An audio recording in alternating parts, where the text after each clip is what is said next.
Assalamualaikum, Ibu Arif dan Bapak Fuad. Waalaikumsalam. Macam mana servis daripada BMW 2022 so far? Alhamdulillah.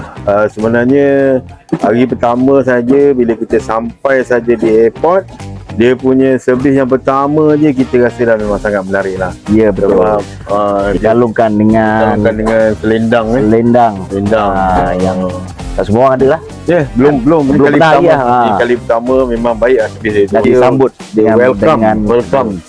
punya tour guide mantap kan. Tour guide cantik. Mantap. Tour guide cantik. Itu penting, itu penting.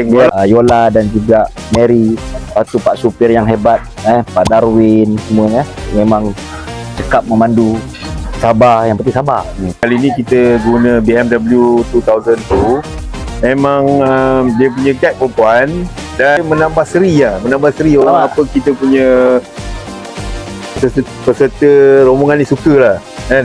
Satu lagi dia sabar, memang cukup sabar je melayan kerana apa ni kita punya peserta.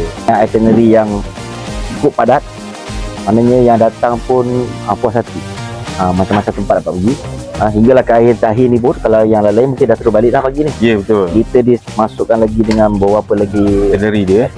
Kita tour di Padang, kita nak ke Masjid Raya kan.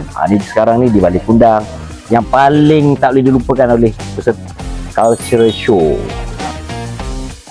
dengan dinner yang mantap habis lah Ya, dengan itu tarian, dengan tarian, persembahan bahannya lah. memang sampai ke esok ni tu semuanya rombongan Lepas tak tu habis buat cerita. surprise hari jadi.